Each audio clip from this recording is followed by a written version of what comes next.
I went to a party with my husband. He left with another woman because she's rich. He tossed his car keys at me and laughed, "Find your own way home." The next morning his phone wouldn't stop ringing, his mistress was crying, and he stood frozen at the door, realizing something he never expected.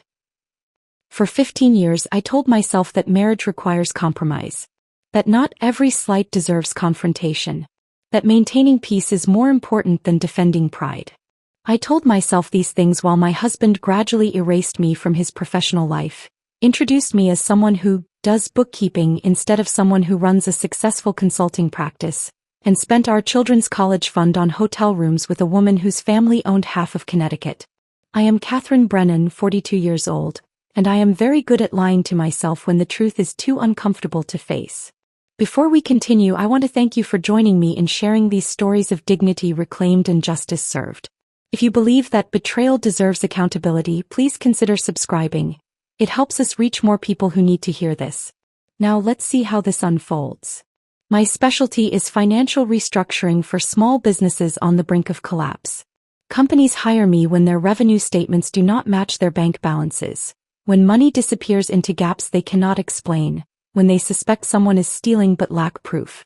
I analyze their books with surgical precision, identifying exactly where funds are being diverted and why their financial structure no longer supports their operations. I am excellent at this work because I understand how people hide theft behind legitimate-looking transactions, how they exploit trust to create plausible deniability, how they convince themselves that what they are doing is not really wrong if nobody notices. The irony is almost funny. I can spot financial deception in a corporate ledger within hours, but I missed it in my own marriage for 18 months. My husband Edward sells luxury cars to wealthy clients who view $70,000 vehicles as reasonable purchases. He is charming in that practiced way that makes people believe they are special, that their connection with him is unique, that he genuinely cares about their satisfaction rather than his commission. He has been using these same skills on me for years, and I let him because the alternative was admitting that the life I built was constructed on foundations that were never as solid as I believed. Thursday evening he walked into my office and told me I needed to attend his dealership's anniversary gala on Saturday.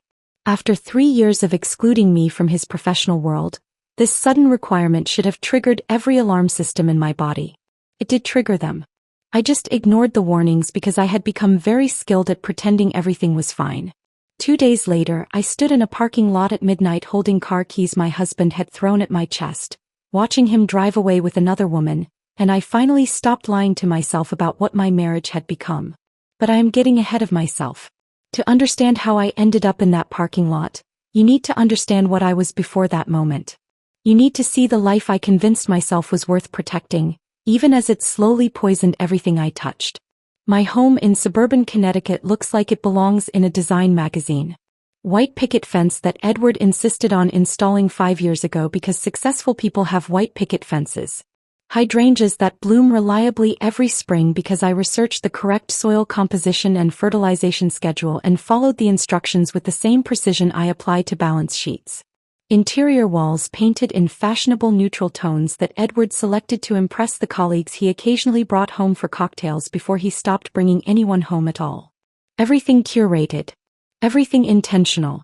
Everything designed to project an image of stability and achievement that had nothing to do with the reality happening inside those carefully painted walls. Our daughter Olivia is 14, brilliant in that quiet way that often gets overlooked in a world that rewards volume over substance. She watches everything with dark eyes that miss nothing, absorbing information and drawing conclusions she keeps locked behind a careful mask of teenage indifference. 2 months ago she asked me why Dad does not eat dinner with us anymore. I gave her the standard explanation about his demanding work schedule, about important clients who required evening attention, about how successful people sometimes have to sacrifice family time for professional obligations. She looked at me with an expression that was far too knowing for a 14-year-old and said nothing, which somehow felt worse than if she had challenged my lies directly. Her silence was judgment. Her silence was understanding that I was protecting a fiction neither of us believed anymore. Our son James is 11, still open and affectionate in ways that boys his age are beginning to outgrow under social pressure to appear tough and unbothered. He hugs me when he comes home from school and tells me about his day with enthusiastic detail about lunch trades and playground politics and the chapter book his teacher is reading aloud during quiet time. 3 weeks ago he asked why Mom and Dad do not laugh together like his friend Mason's parents do. I told him that adults just get quieter as they get older, that it is normal and nothing to worry about, that love changes shape over time but remains steady underneath the surface changes. The words tasted like poison in my mouth even as I spoke them. My parents have been married 47 years and still hold hands when they walk through the grocery store. They still finish each other's sentences and share private jokes and look at each other like they are seeing something precious that nobody else can fully appreciate.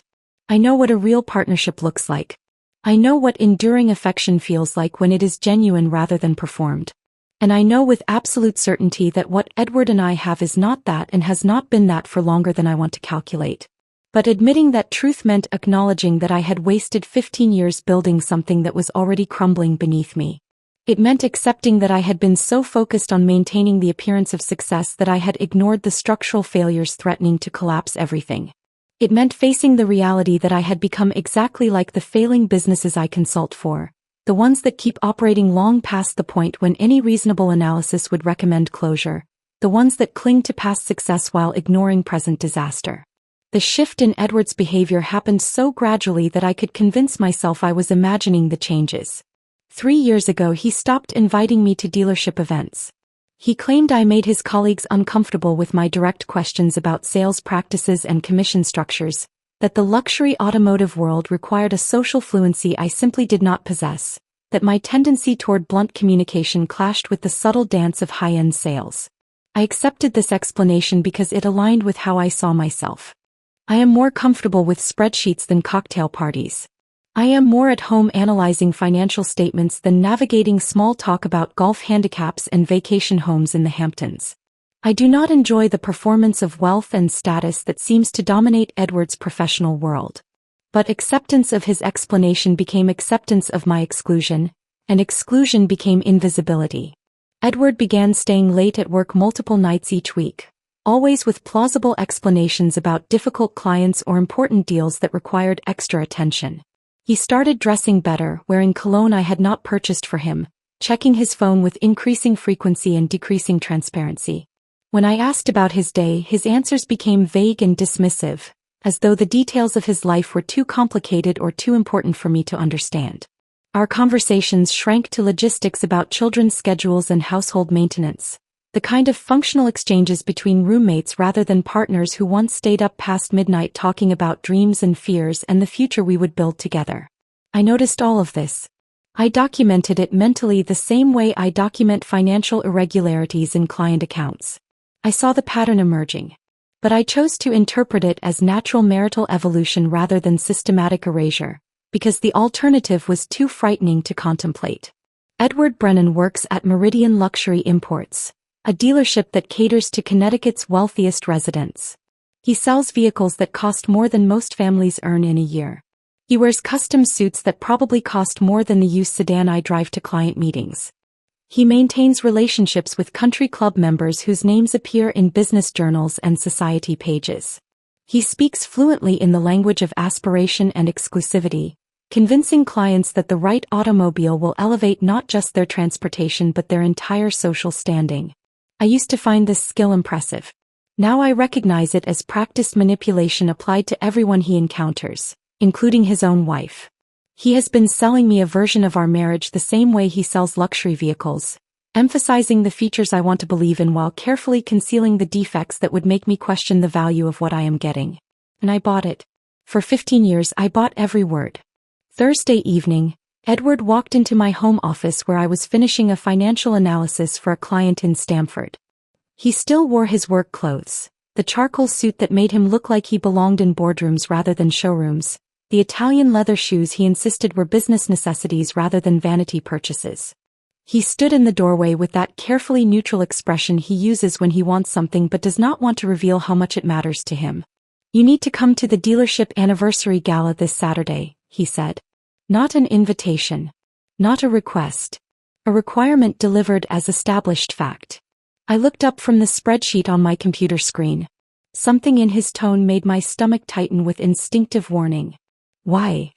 I asked, trying to keep my voice casual even though my pulse had started racing with alarm I could not quite justify. Why now after 3 years? The managing director's wife will be there, he said, as though this explained everything. It looks better if we attend as couples. You understand? I did not understand. But I nodded anyway because that is what I had learned to do over 15 years of marriage. Accept non-explanations and pretend they make sense. Swallow questions that might create conflict. Maintain the fiction that everything is fine because acknowledging problems means doing something about them, and doing something about them means facing truths I was not ready to face. So I agreed to attend the gala. I agreed to put on a dress and smile beside my husband and pretend we were the partnership we had stopped being years ago. I agreed because refusing would have required admitting that something was catastrophically wrong, and I was not ready for that admission yet. I wish I could say I sensed the danger waiting for me at that event. But the truth is simpler and more pathetic. I was just grateful that Edward wanted me there at all, that after 3 years of exclusion I was finally being invited back into his professional world, even if the invitation came as a demand rather than a desire. 2 days later, everything I had been pretending not to see would become impossible to ignore. Saturday evening arrived with the kind of perfect autumn weather that makes Connecticut look like a postcard. Clear skies. Crisp air. Leaves turning gold and crimson in that precise way that real estate agents photograph for luxury property listings. Edward spent 40 minutes getting ready, adjusting his tie 3 times and applying cologne with more care than I had seen him take with his appearance in months. I watched him from the bedroom doorway and felt that familiar tightness in my chest that I had learned to ignore, the physical manifestation of instincts I refused to acknowledge.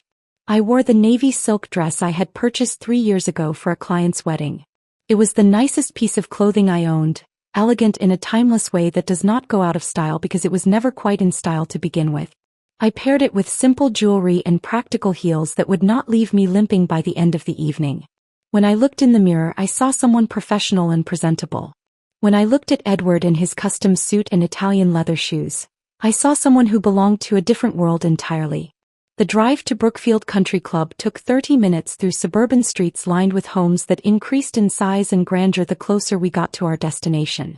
Edward drove in silence, checking his phone at red lights with the kind of focused attention that suggested the messages he was reading mattered more than anything happening in the car with his wife.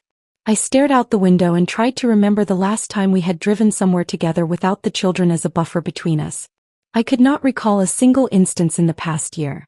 The Brookfield Country Club exists in a different economic reality than the one I inhabit.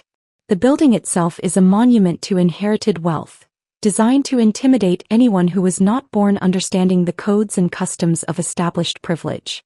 Mahogany-paneled walls displayed photographs of members from generations past, all of them white and wealthy and wearing expressions that suggested they had never once questioned their right to occupy exclusive spaces. Crystal chandeliers cast warm light across marble floors polished to mirror brightness. The air smelled like expensive perfume and old money, that particular combination of leather and wood polish and entitlement that seems to permeate establishments where membership requires both substantial wealth and the correct ancestral connections. I felt immediately viscerally out of place.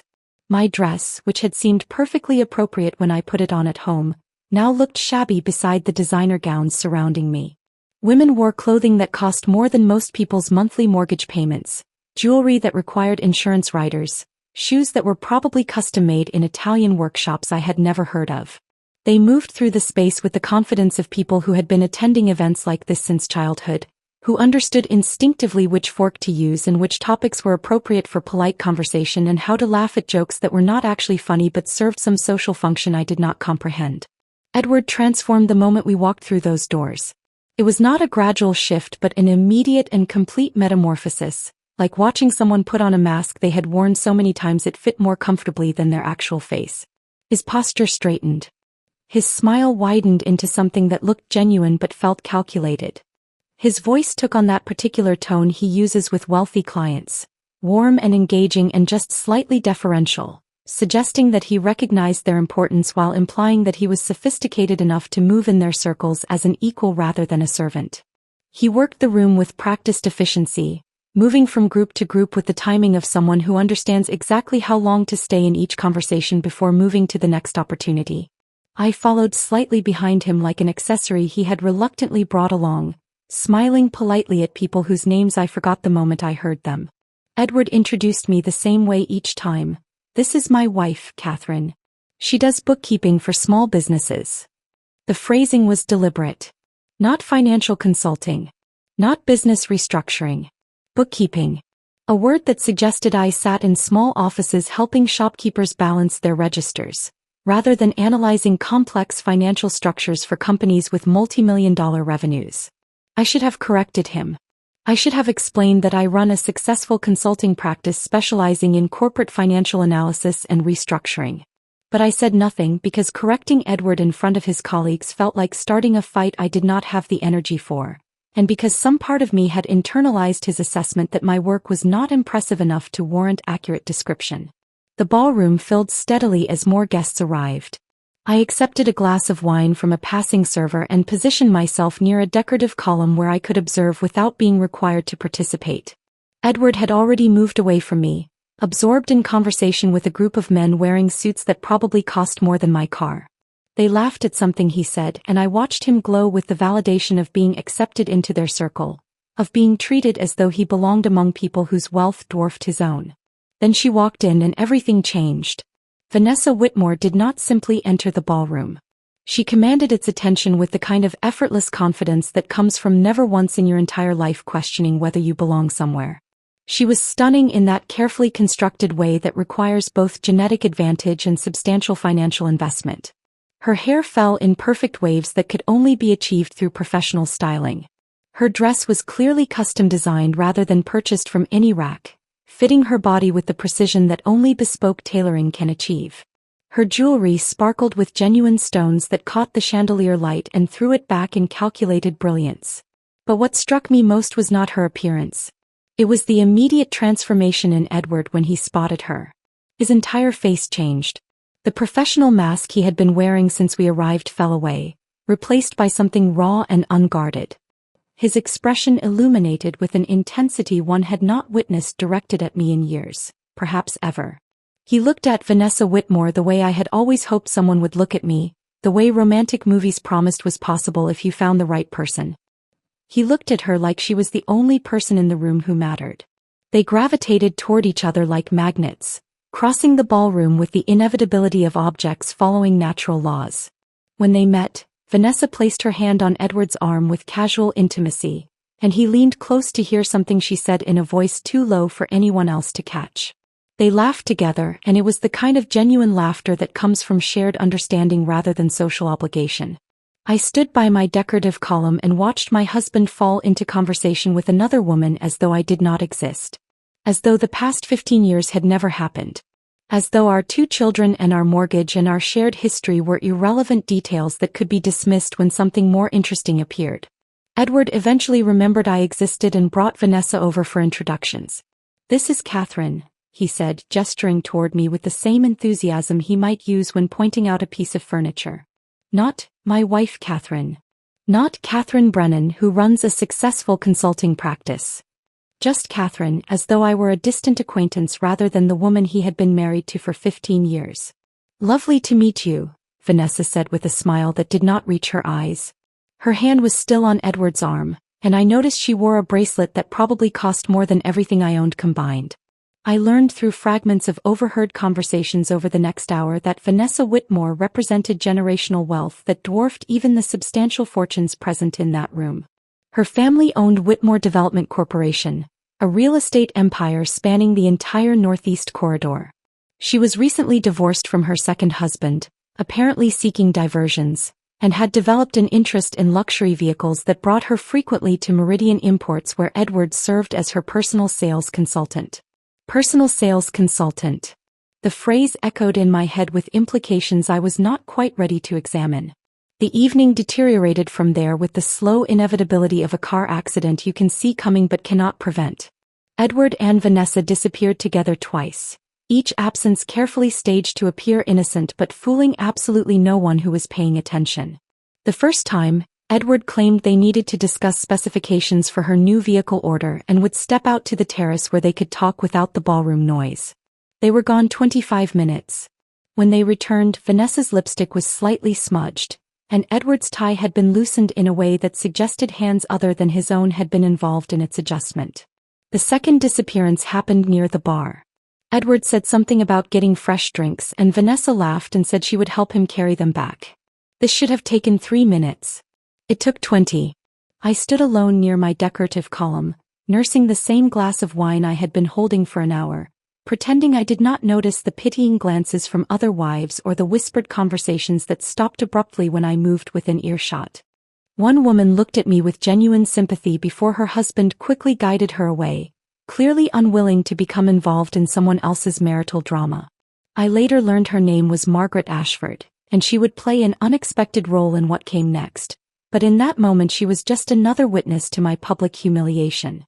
The evening had taken on a surreal quality, as though I were watching someone else's life fall apart from a great distance. I observed with strange clinical detachment how thoroughly and publicly my husband was displaying his preference for another woman. I considered leaving. I could call a car service. I could simply walk out of this ballroom and never look back. But some stubborn part of me refused to give Edward that satisfaction, refused to slink away like I had done something wrong, refused to let him rewrite this narrative as though I were the problem rather than the victim. So I stayed. I stood by my column and watched my marriage end in real time while crystal chandeliers sparkled overhead and waiters circulated with expensive hors d'oeuvres and everyone pretended not to notice what was happening. At 11 o'clock, as the event was concluding and guests began gathering coats and saying goodbyes, Edward approached me with Vanessa beside him. His expression carried a mixture of excitement and something else I could not immediately identify. Perhaps guilt. Perhaps triumph. Perhaps simple indifference to how this moment might affect the woman he had promised to love and honor 15 years ago. He reached into his pocket, pulled out his car keys and tossed them at me with casual dismissiveness. They hit my chest before I caught them reflexively. The metal was cold and heavy against my palms. "Find your own way home," Edward said. His voice was deliberately loud enough that several nearby couples turned to observe this public rejection. Vanessa's offering to show me her new estate in Greenwich. "Could be important for business, you understand." He smiled, but it was not directed at me.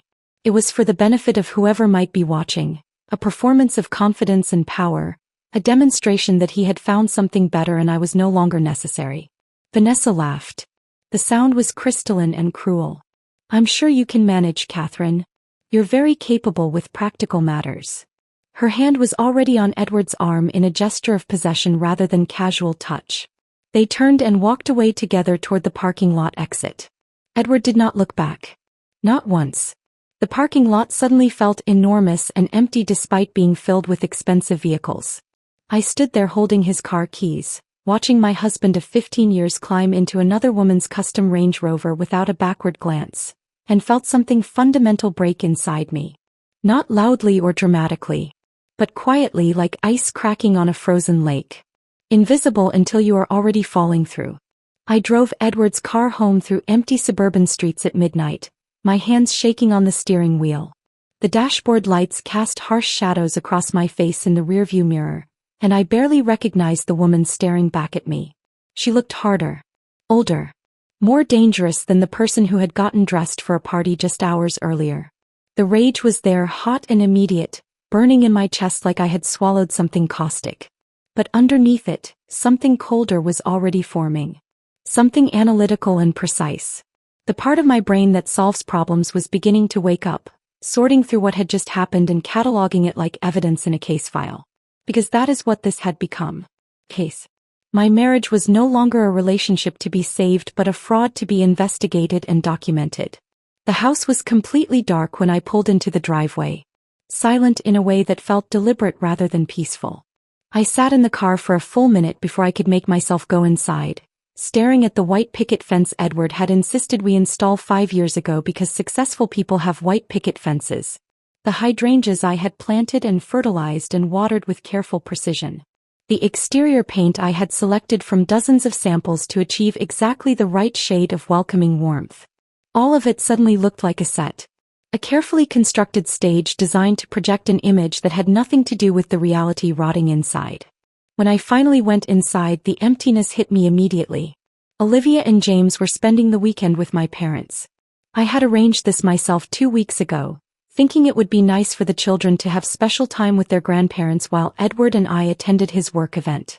Now the timing felt suspiciously convenient.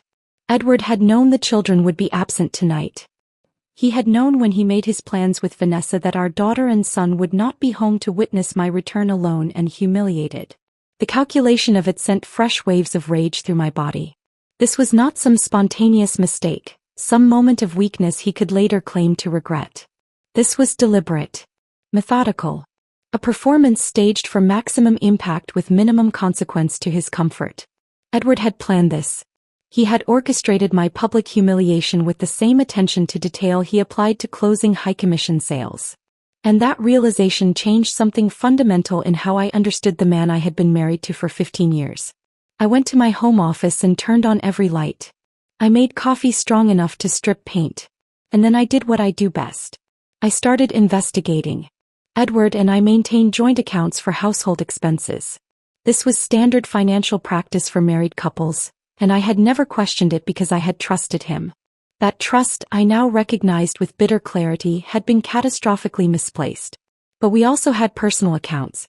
Edward had his own checking account tied to his commission income from Meridian, and I had mine from my consulting practice revenue. I had never examined his personal accounts closely, operating under the assumption that his income covered his professional wardrobe and client entertainment expenses and that how he managed those funds was his own business as long as he contributed his share to our household budget. That assumption had been a mistake. I started with our joint credit card statements, downloading 3 years of transaction history and building spreadsheets that categorized every charge by merchant, date, and amount. This is work I do for clients routinely, identifying spending patterns and tracking where money actually goes versus where it is supposed to go. The process is methodical and requires patience, but patterns emerge quickly for someone trained to see them. The first pattern appeared within 20 minutes. Regular charges at the Brookfield Inn, appearing every Friday afternoon over the past 8 months. Always for the same amount. $275. I pulled up the hotel's website and checked their room rates. Premium suite. Friday afternoon check-in. The timing and amount matched exactly. Every Friday for 8 months, Edward had been renting a hotel room. While I thought he was working late or meeting clients or doing whatever he claimed was keeping him at the dealership past normal business hours, he had actually been 20 minutes away in a hotel suite that cost $275 for a few hours of privacy. I added up the charges. 8 months. Approximately 32 weeks. Nearly $9,000 spent on hotel rooms. But that was just the beginning. As I continued building my spreadsheet, more patterns emerged. Expensive restaurant charges on evenings when Edward claimed to be working late. Places I had never been to, meals I had never shared. Multiple purchases at jewelry stores. I cross-referenced the dates with my own calendar and confirmed that I had received no gifts on any of those dates. No birthday presents. No anniversary gifts. No random tokens of affection. Edward had been buying jewelry for someone else using our joint credit card. Using money from the account I contributed to from my consulting practice earnings. Money that should have been designated for household expenses or saving for our children's futures. Then I found the charge from La Maison Boutique. $4,000. 3 weeks ago. I looked up the store. Exclusive women's clothing. High-end designer pieces. Custom tailoring available. I thought about the dress Vanessa had been wearing tonight, how perfectly it had fit her body, how clearly expensive it had been. Edward had bought his mistress a $4,000 dress using our joint credit card. The rage that surged through me in that moment was almost physical, like something with weight and heat pressing against my ribcage. But I forced myself to stay focused. To keep documenting. To build the case. Because that is what this was now. A case against my husband for fraud and theft and systematic betrayal that went far beyond simple infidelity. I pulled up Edward's personal checking account next. He kept his login credentials in his desk drawer, written on a sticky note tucked inside an old planner he no longer used. Edward was not sophisticated about digital security, apparently believing that his affairs, both romantic and financial, were too unimportant for anyone to bother investigating. That was another mistake.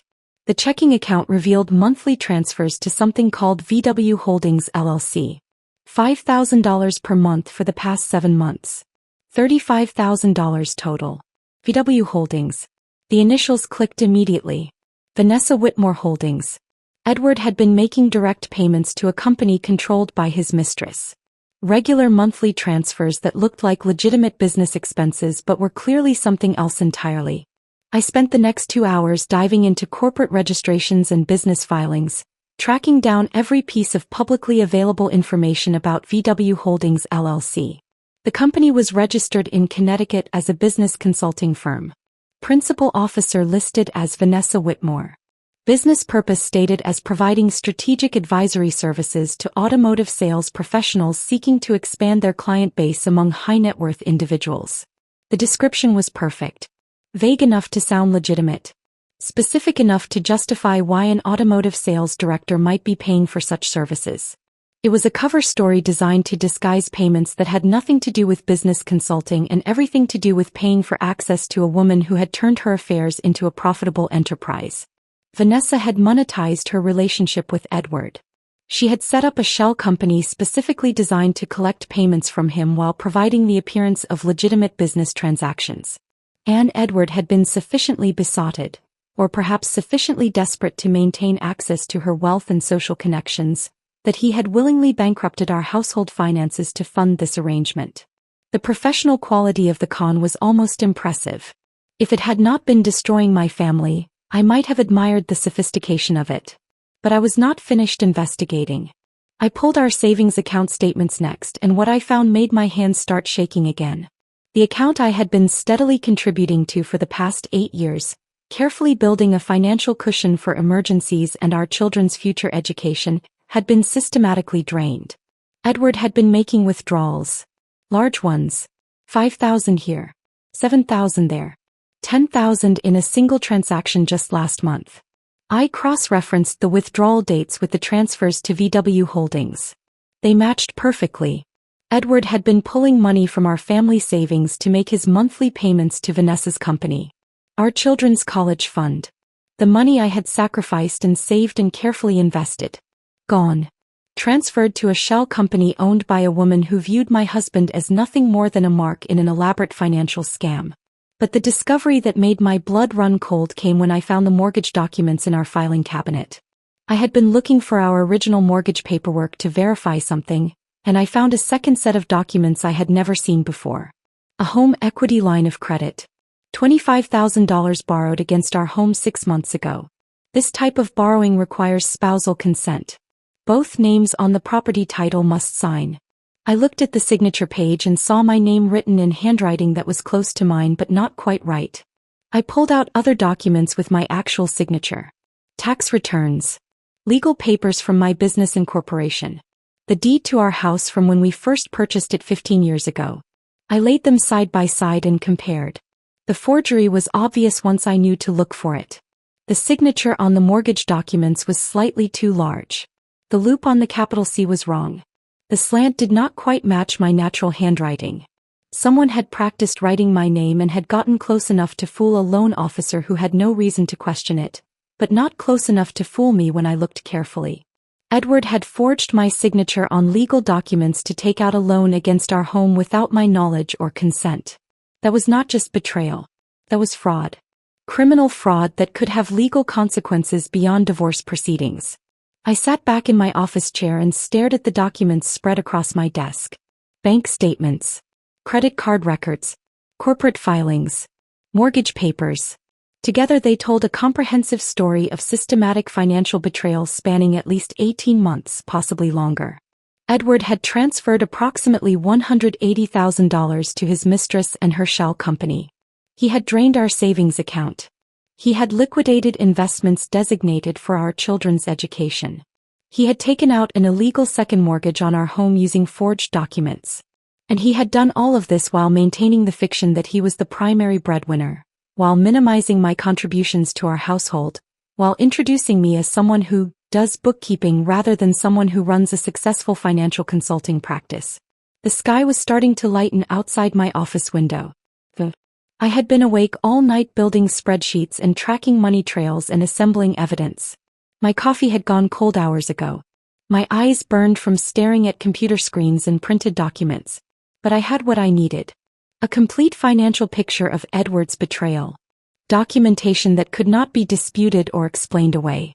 Evidence that would stand up in court when I filed for divorce and demanded accountability for what he had done.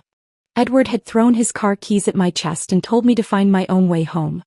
He had walked away with another woman without a backward glance, confident that I would accept this humiliation and quietly disappear from his life without causing problems. He had made a catastrophic miscalculation, because I had found my way home. And now I was going to systematically dismantle everything he thought he had built with Vanessa Whitmore, using his own documented crimes as weapons against him. At 7 in the morning my phone rang. I had not slept. I was still sitting at my desk surrounded by printed bank statements and spreadsheets, my eyes burning from hours of staring at financial documents, my coffee long since gone cold. The caller ID showed Edward's number. I let it ring 3 times before answering, forcing myself to take slow breaths and compose my voice into something that sounded calm, neutral. As though I had not just spent the entire night documenting his systematic theft from our family. Catherine, I need you to transfer $50,000 from your business account to my personal checking today, Edward said without preamble. No greeting. No apology for throwing car keys at my chest in a parking lot full of witnesses. No acknowledgement that he had abandoned me at a public event and spent the night with another woman. Just a demand for money, delivered as though requesting this amount was equivalent to asking me to pick up groceries. It's urgent, he continued when I did not respond immediately. Business opportunity that can't wait. The audacity of it was so staggering that I almost laughed. After everything he had done, after the public humiliation and the private betrayal, after draining our savings and forging my signature on mortgage documents, he was calling to demand more money from the business account I had built through my own work. Money that had nothing to do with him or his income or his life at Meridian Imports. What business opportunity? I asked, keeping my voice carefully neutral despite the rage burning in my chest.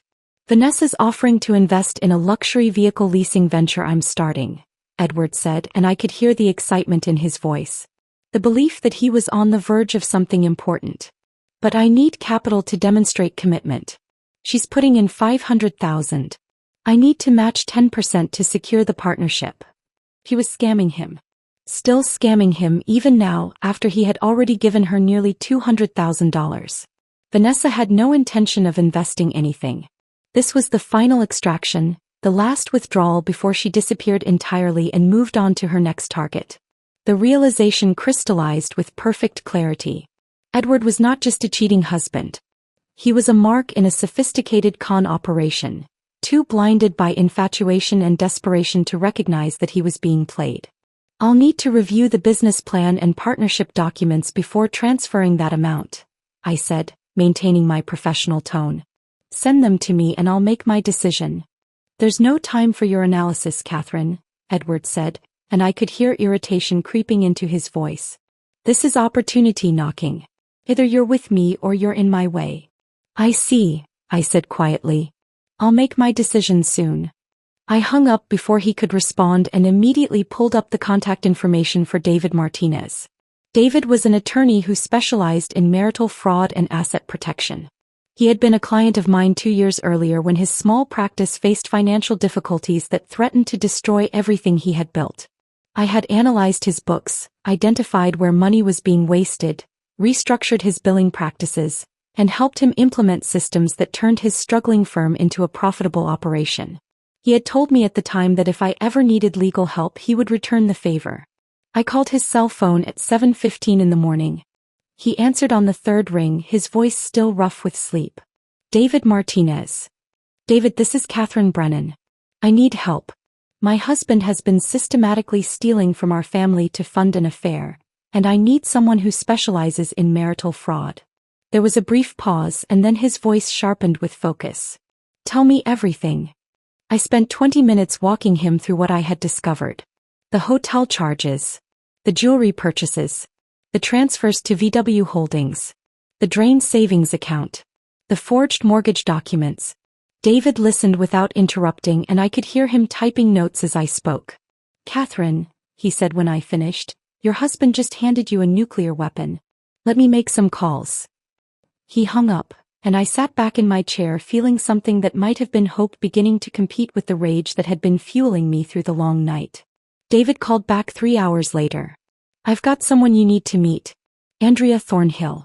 She's a forensic accountant, the best in Connecticut for uncovering hidden assets and financial fraud.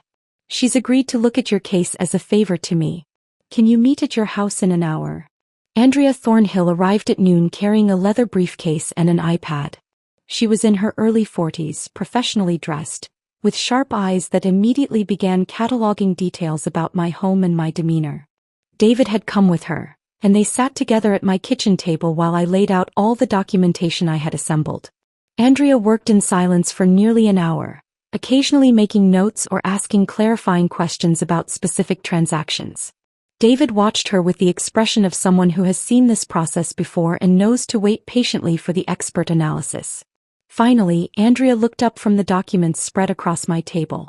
Her expression had shifted from professional interest to something approaching genuine outrage.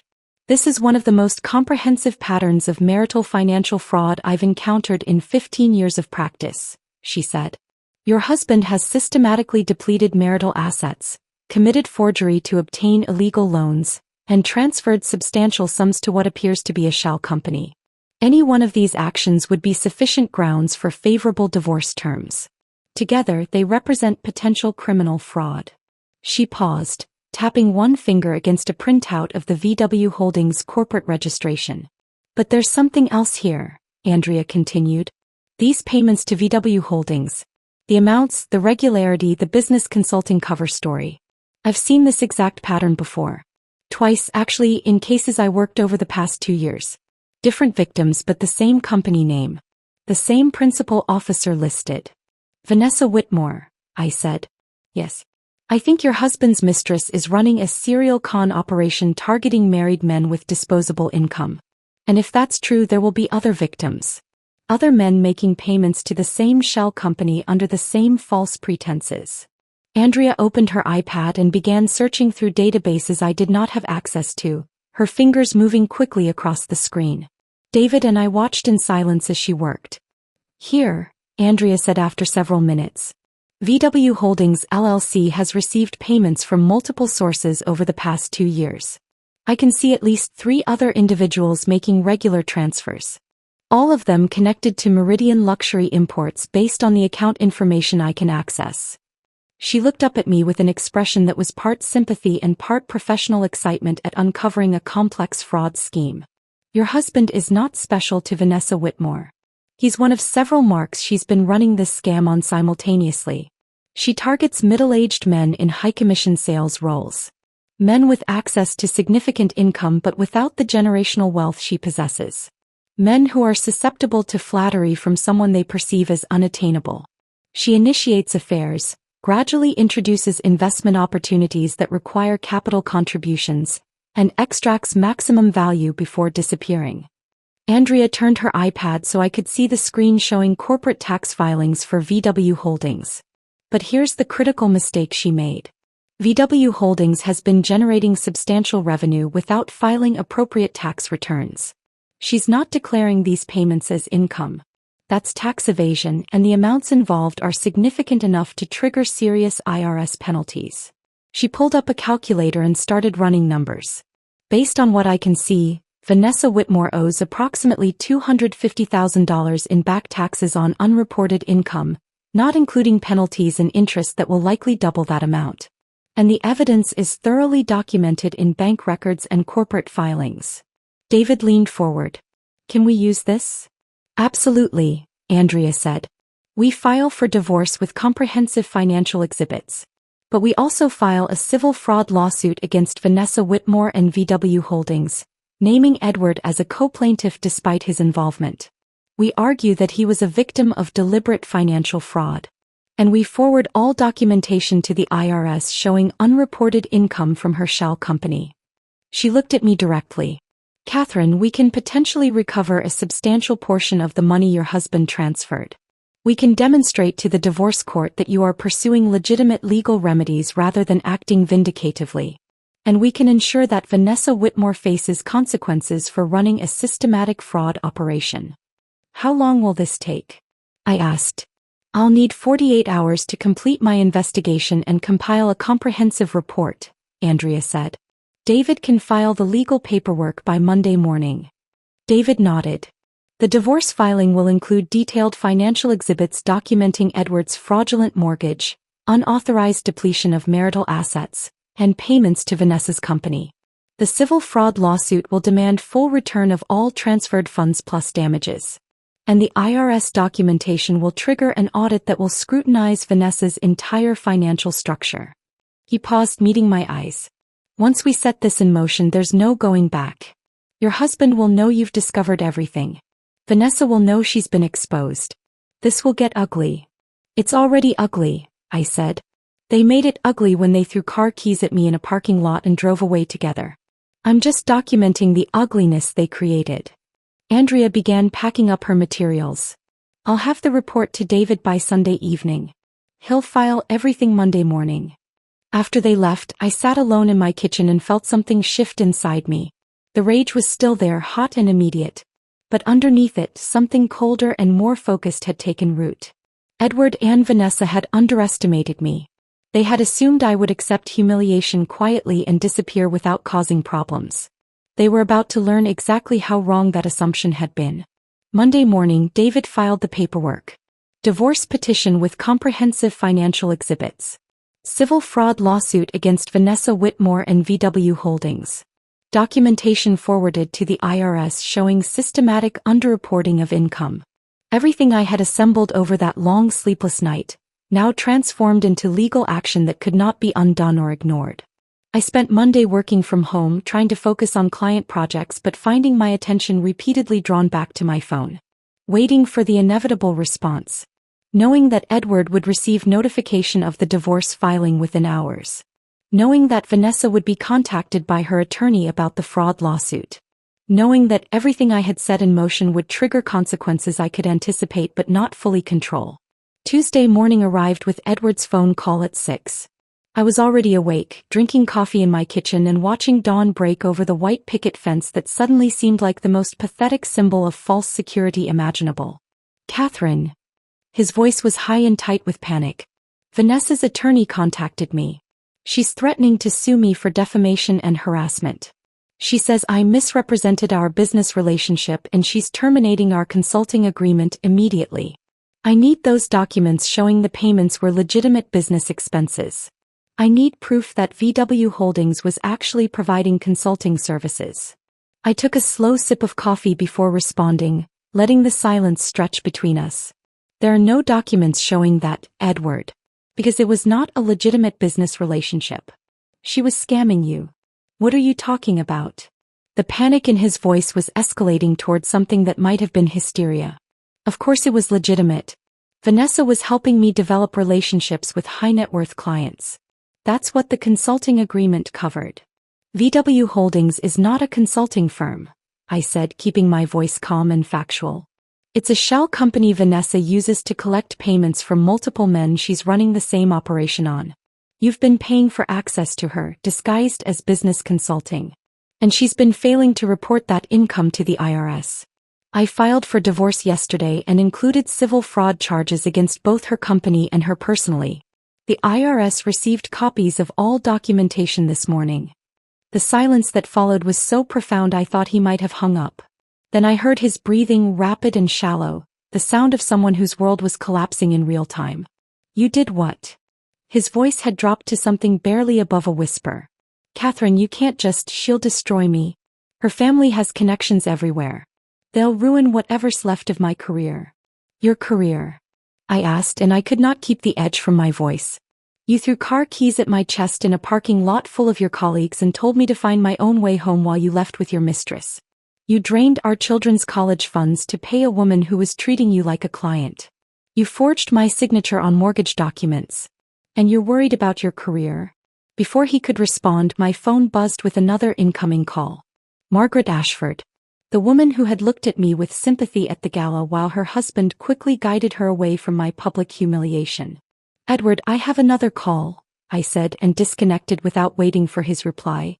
Catherine, this is Margaret Ashford.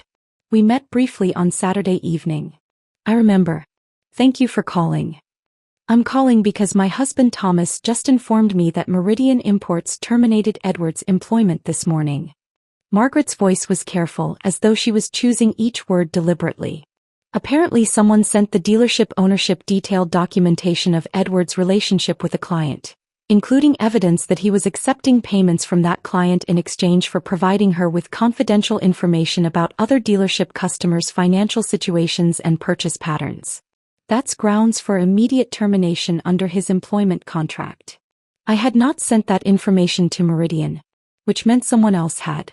Someone who knew about Edward's relationship with Vanessa and had been waiting for the right moment to act. I appreciate you letting me know, I said. Catherine, there's something else. Margaret paused, and I could hear her taking a breath as though preparing to share something difficult. Vanessa Whitmore contacted my husband this morning in a complete panic. Apparently her family's attorneys have informed her that the IRS documentation you filed has triggered an audit not just of VW Holdings but of Whitmore Development Corporation's entire financial structure. Her father is reportedly furious. He's cut off her access to family funds until the situation is resolved. The Whitmore family is very protective of their reputation and very concerned about their own tax exposure.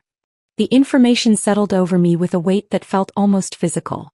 Vanessa's wealthy family, the source of her confidence and her sense of invulnerability, had abandoned her, cut her off financially, left her to face the consequences of her fraud operation alone.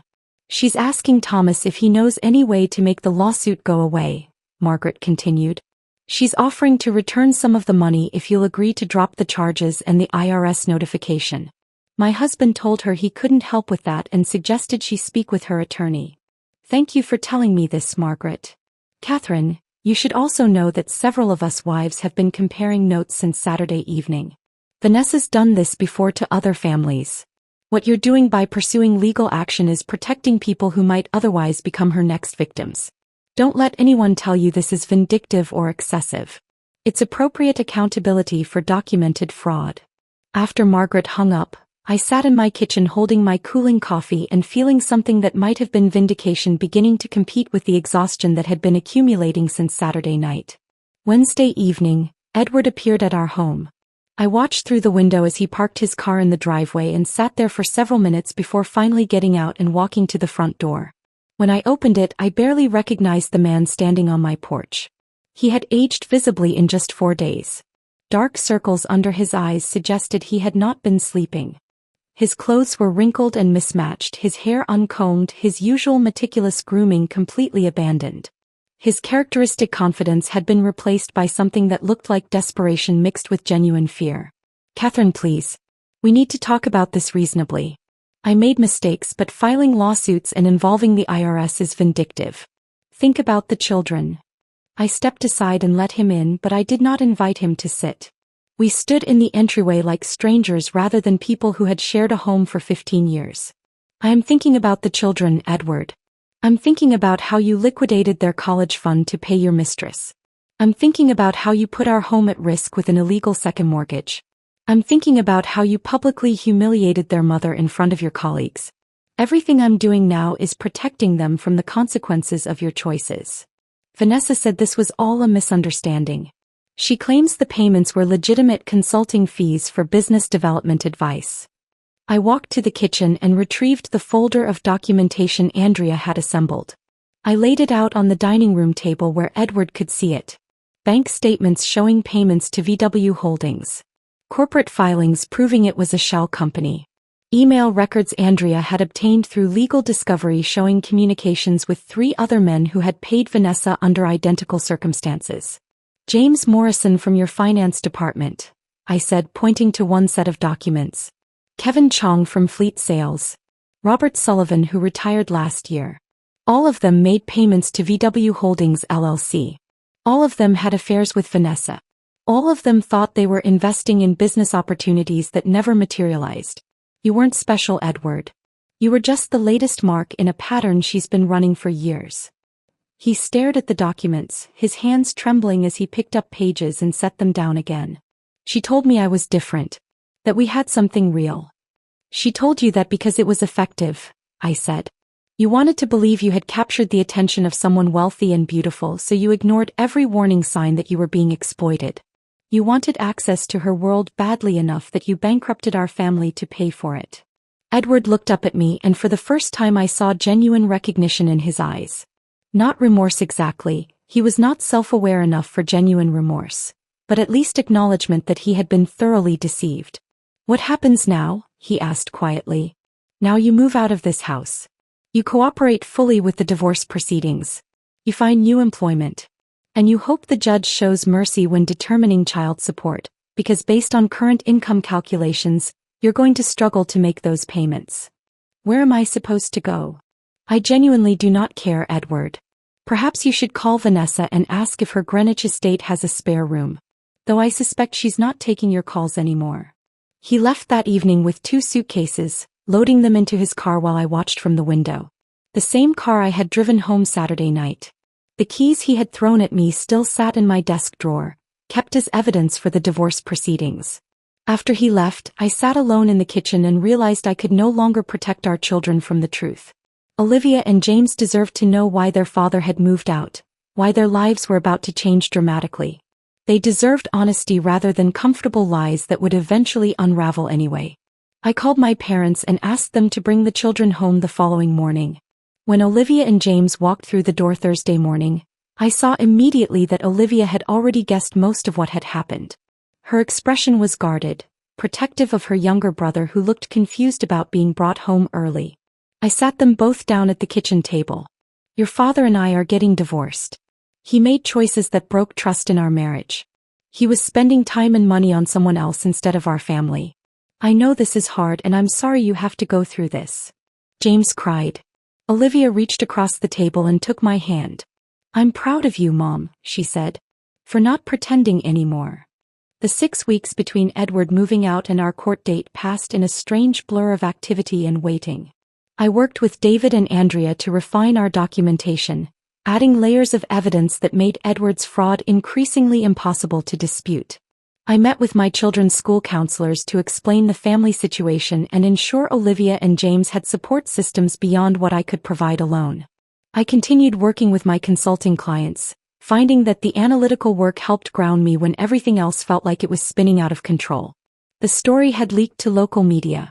Not through me but through channels I could not control once court filings became public record. A reporter from the Connecticut Post called me 3 times asking for comment on what they were calling the luxury car love triangle fraud case. I declined to speak with them. My silence did not stop the coverage. The narrative was too compelling. A wealthy socialite running a systematic con operation on multiple married men. A shell company disguised as business consulting. Nearly $1 million in unreported income. Federal prosecutors reportedly considering wire fraud charges. Edward's life had collapsed with remarkable speed. Terminated from Meridian Imports.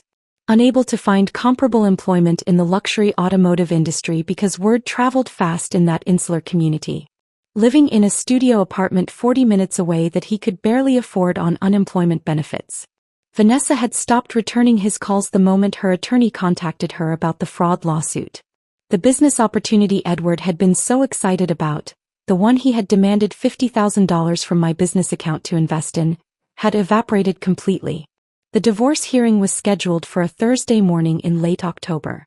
The courthouse was smaller than I had anticipated, less imposing than the courtrooms shown on television but no less consequential. The building itself was old, built in an era when government architecture was meant to project stability and permanence rather than modern efficiency. High ceilings.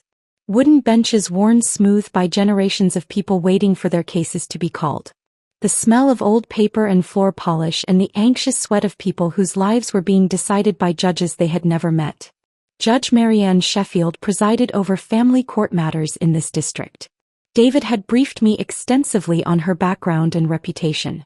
58 years old. On the bench for 19 years. Former prosecutor who had handled financial crimes before being appointed to the judiciary. Known for having zero tolerance for any form of financial fraud within marriages.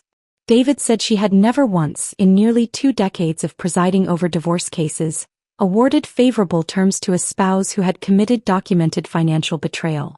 Her rulings were thorough, well-reasoned, and consistently upheld on appeal because she was meticulous about following legal procedure while delivering justice that felt appropriate to the circumstances. Edward sat at the defendant's table with a public defender who looked barely old enough to have graduated law school. Edward could no longer afford private representation. The young attorney kept glancing at the thick folders of documentation David had submitted to the court, and I could see in his expression that he knew his client was indefensible. He was here because the system required Edward to have legal representation, not because there was any realistic argument to be made in Edward's favor. Judge Sheffield entered and we all stood. She was exactly as David had described.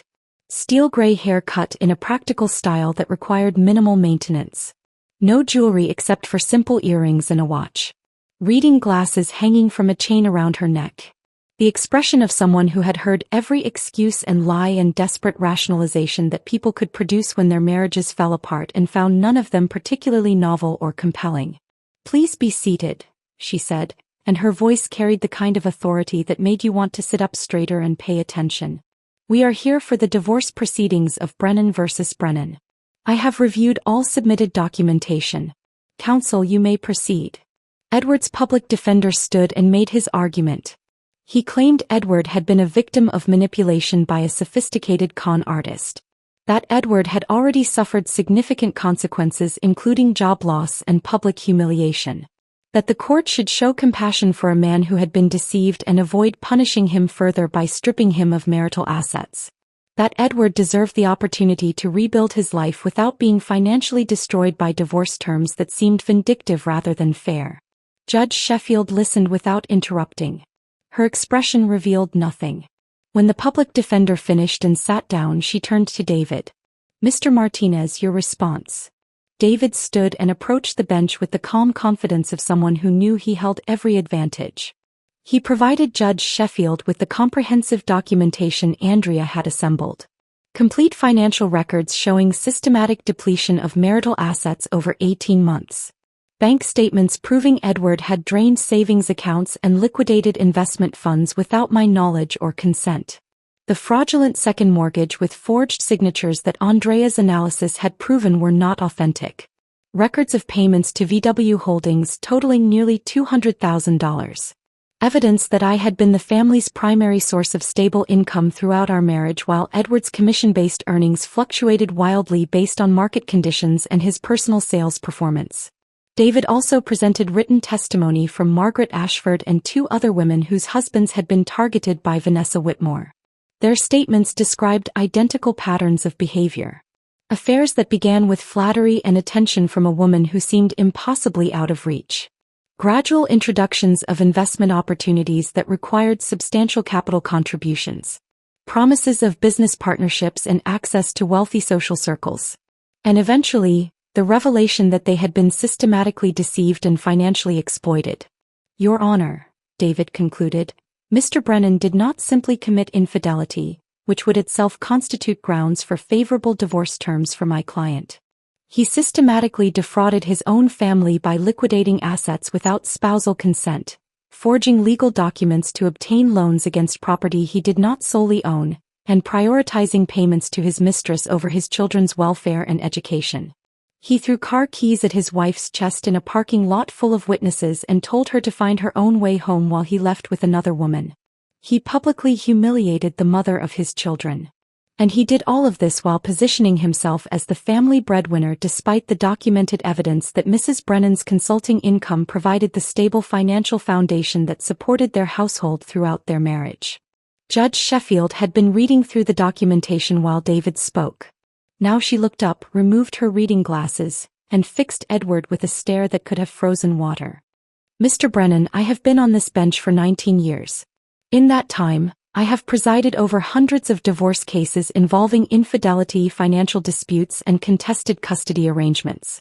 I have seen marriages destroyed by addiction, by abuse, by fundamental incompatibility, and by simple neglect accumulated over years of failing to maintain partnership. But I have rarely encountered such comprehensive and deliberate financial betrayal within a marriage as what is documented in the evidence before me." She paused and I watched Edward physically shrink in his chair. His shoulders curved inward. His head dropped slightly. He looked like he wanted to disappear through the floor. "You did not simply have an affair," Judge Sheffield continued. "You destroyed your family's financial security to fund that affair. You forged your wife's signature on mortgage documents, which is not merely grounds for divorce but constitutes potential criminal fraud that could result in prosecution if Mrs. Brennan chose to pursue that option. You liquidated your children's education funds without consent or discussion. You systematically drained savings accounts that your wife had contributed to and built through her own professional labor. And you did all of this while maintaining the fiction that you were the primary financial provider for your household, when the documented evidence shows that Mrs. Brennan's consulting practice provided consistent and stable income while your commission-based earnings fluctuated significantly. Judge Sheffield put her reading glasses back on and looked down at her notes. The court awards Mrs. Catherine Brennan full ownership of the marital home, with Mr. Brennan's name to be removed from all property documents and title transferred solely to Mrs. Brennan. All remaining marital assets, including vehicles currently titled in either spouse's name and all investment accounts, are awarded to Mrs. Brennan. Mr. Brennan will be responsible for repaying the fraudulent second mortgage in full through a payment plan to be established with the lending institution. Child support is set at 30% of Mr. Brennan's gross monthly income, to be paid directly to Mrs. Brennan on the first of each month.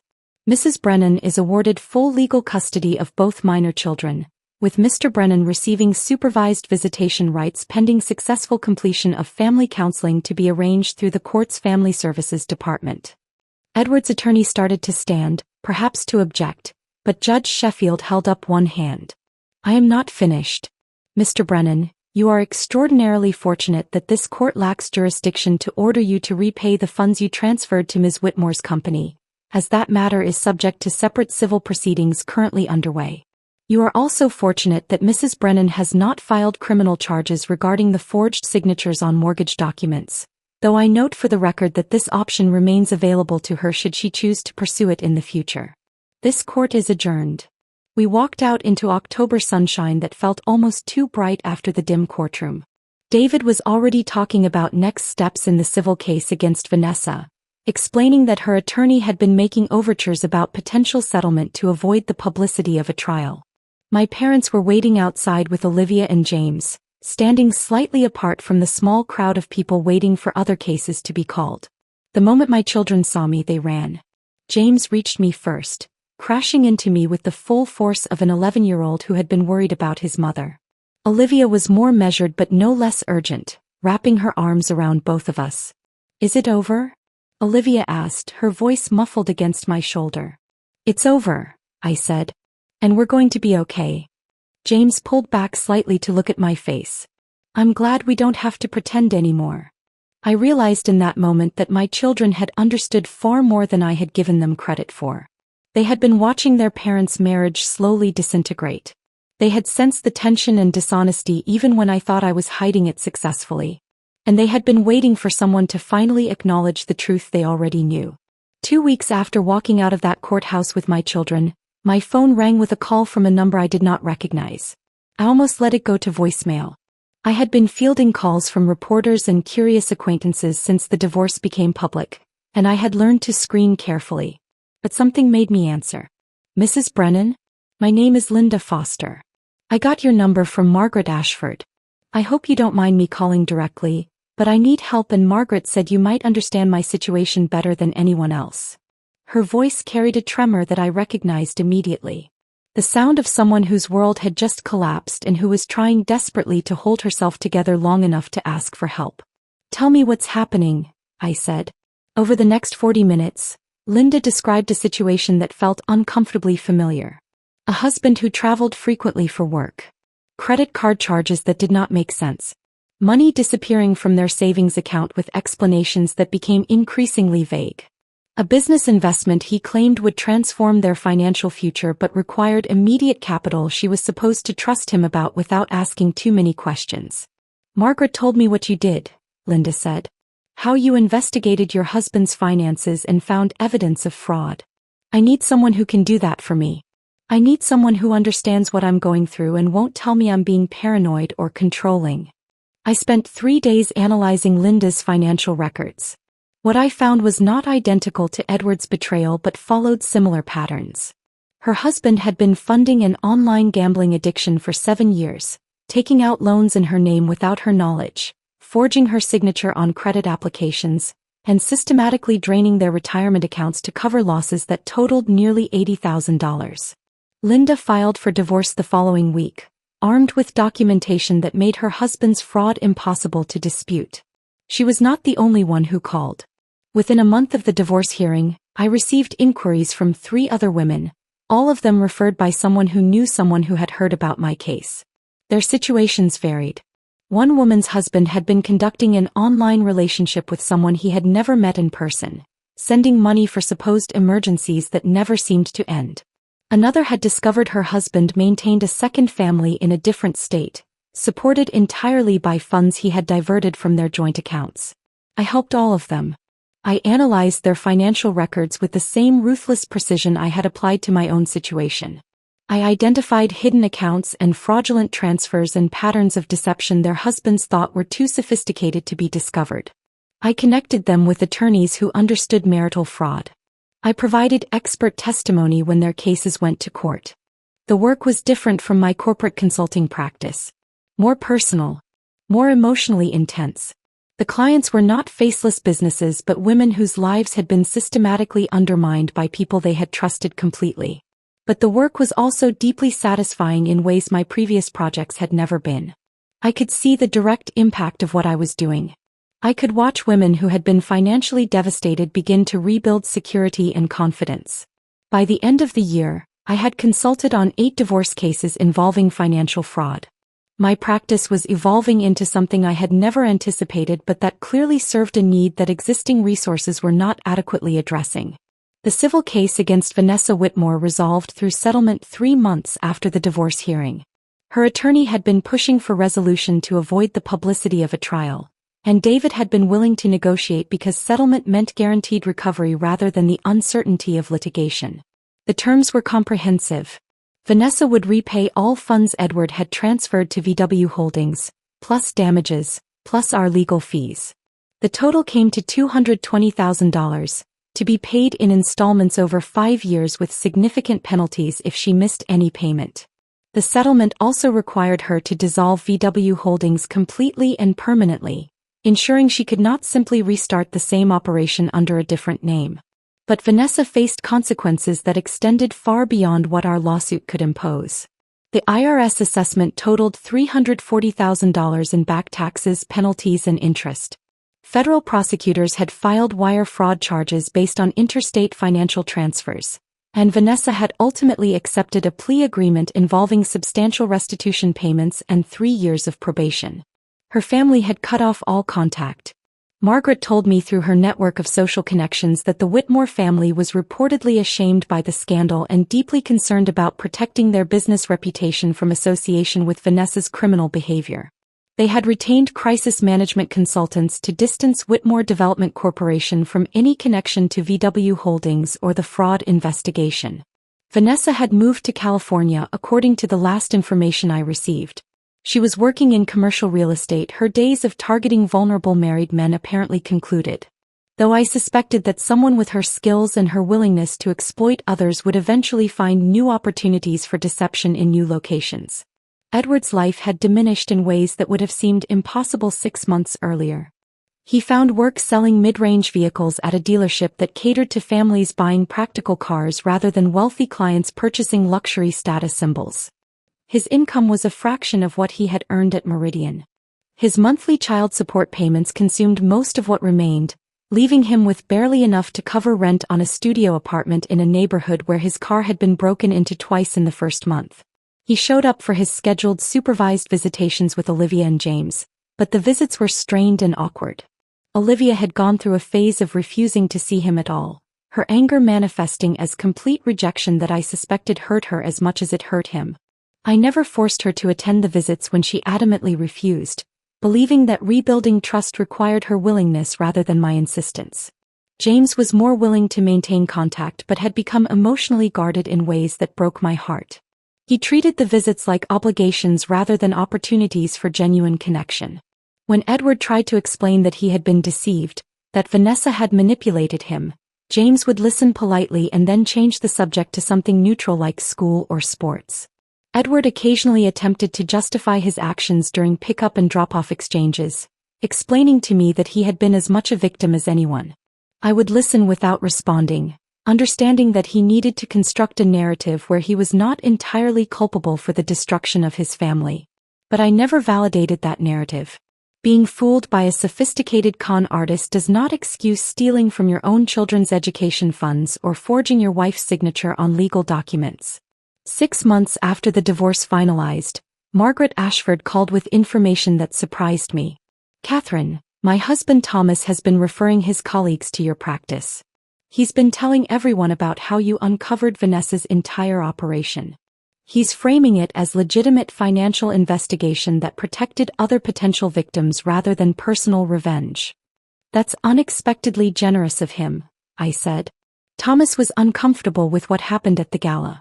He saw how Edward treated you in that parking lot and felt guilty that nobody intervened. This is his way of making amends, I think. Several of his colleagues have wives who need financial consulting for various situations. He's been specifically recommending you as someone who is both thorough and discreet." Margaret organized informal gatherings with other wives from the automotive dealership community. These were not pity meetings or awkward social obligations but genuine connections with women who understood the particular vulnerabilities that came with being married to men in high-pressure sales environments where appearance and status often mattered more than substance. At one of these gatherings, a woman named Patricia confided that her husband had been targeted by Vanessa years earlier. He had ended the relationship before any financial damage occurred, but Patricia had suspected there was a pattern of behavior that extended beyond just her husband. She had been waiting for someone to expose what she believed was systematic fraud. Another woman, whose name was Susan, shared that she had begun conducting her own quiet financial audit of her marriage after witnessing what happened to me.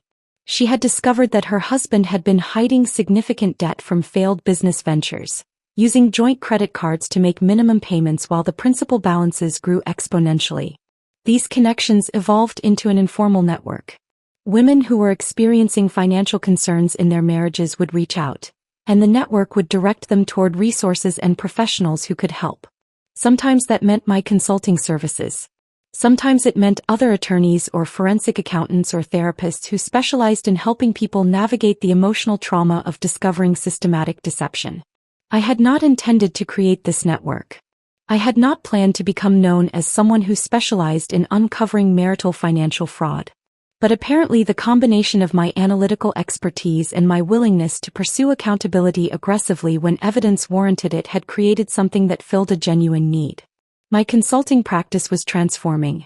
I still worked with small businesses that needed financial restructuring, but increasingly my client base included women who needed someone who could look at their household finances with the same ruthless precision I applied to corporate balance sheets. The work was demanding.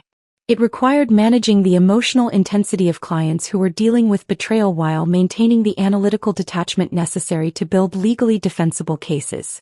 But it was also the most meaningful work I had ever done. I was helping people rebuild their lives after discovering that the foundations they had trusted were never as solid as they believed. I understood that experience intimately. And perhaps that understanding made me better at the work than someone who had only studied financial fraud in academic settings without living through its personal devastation.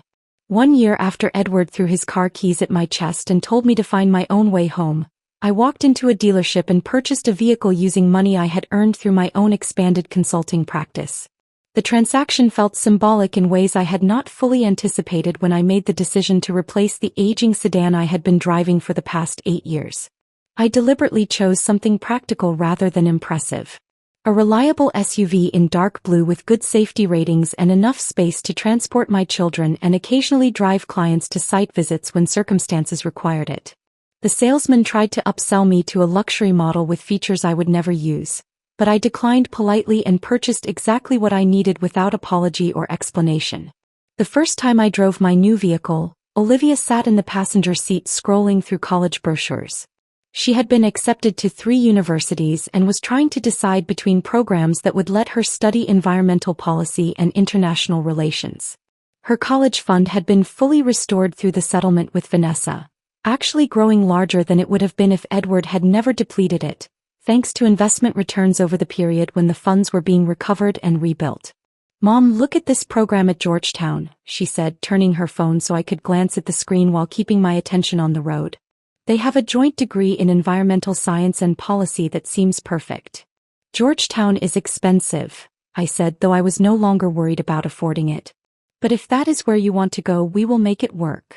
James sat in the back seat working on a math assignment, occasionally asking me questions about percentages and fractions that I answered while navigating familiar suburban streets.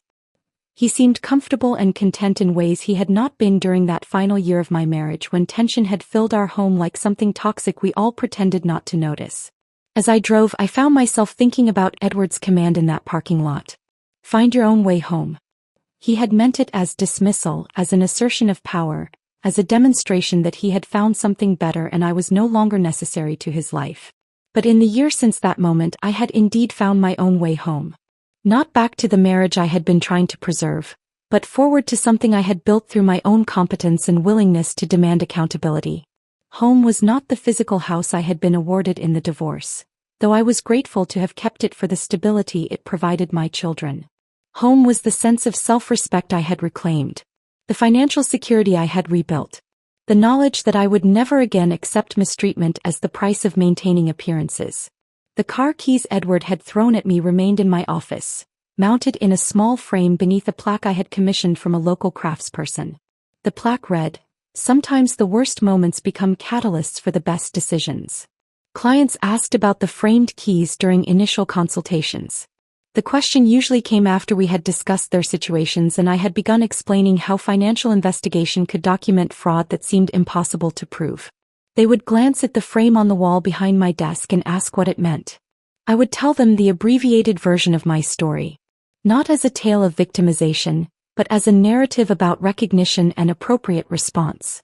I explained that my husband had thrown those keys at me in a parking lot full of witnesses while he left with another woman, and that moment of public humiliation had transformed into the catalyst for comprehensive financial investigation that uncovered fraud I had not known existed. The keys became a teaching tool, a physical representation of the moment when humiliation can transform into determination if you choose to respond strategically rather than emotionally. Many women who came to my office were still in the stage where they blamed themselves.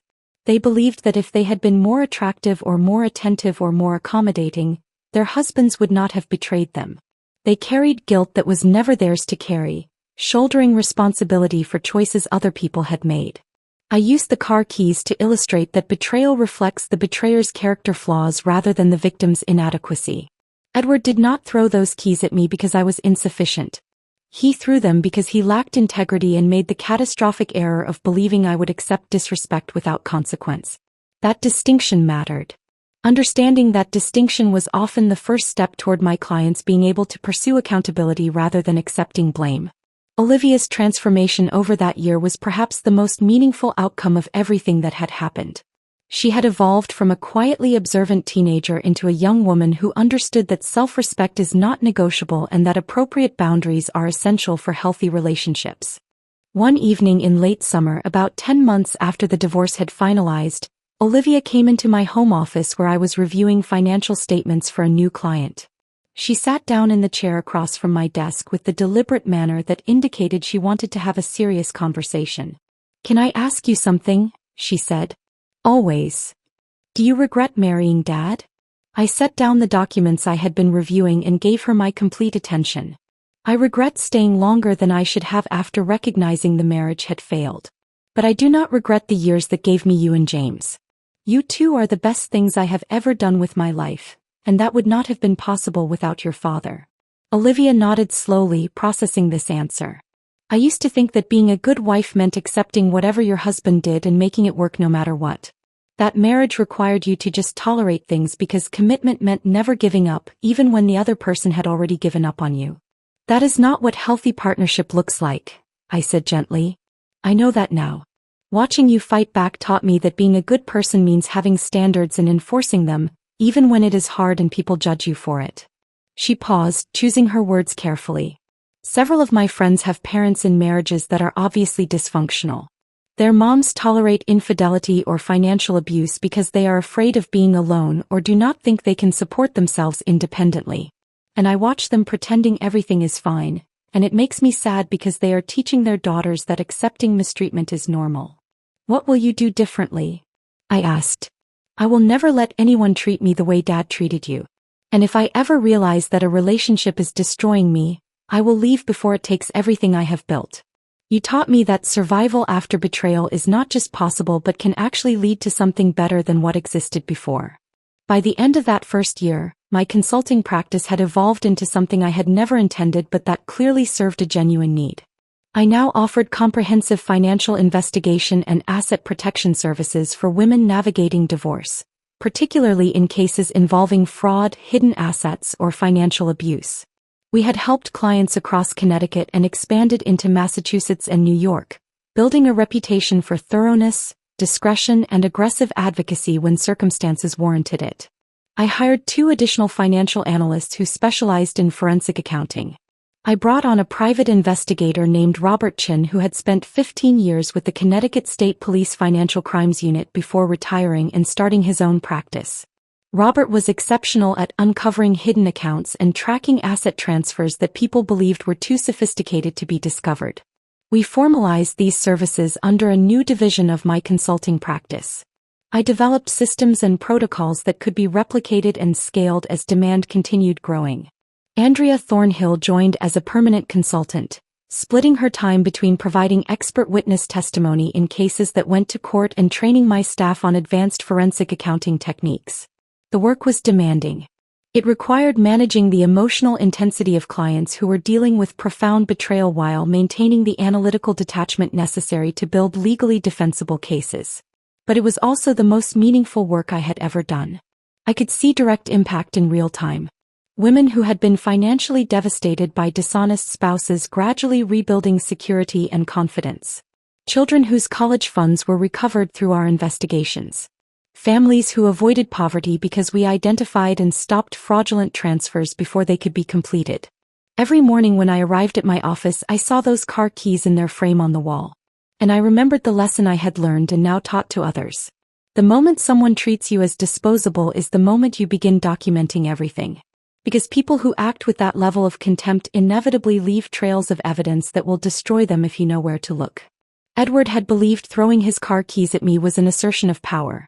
A demonstration that he had found someone better and I was no longer necessary to his life. What he had actually done was provide me with physical evidence of his contempt. Evidence I had used to build a case that systematically dismantled not only his life but also exposed an operation that had victimized multiple families. In trying to dispose of me, Edward had inadvertently created something far more powerful than the marriage he destroyed. He had created a professional practice dedicated to helping women refuse to be disposed of. A network of support for people experiencing financial fraud within their marriages. A legacy of accountability that extended far beyond my personal circumstances. That legacy mattered more than any relationship based on performed partnership rather than genuine respect. I had found my own way home. And in doing so, I had built something that would help countless others find theirs. If this story of financial justice and reclaimed dignity had you hooked, hit that like button now. My favorite part was when Catherine discovered the forged mortgage signature and realized Edward had committed actual fraud. What was your favorite moment? Drop your favorite scene in the comments below. Don't miss more powerful stories of people who refuse to accept betrayal quietly. Subscribe and hit that notification bell.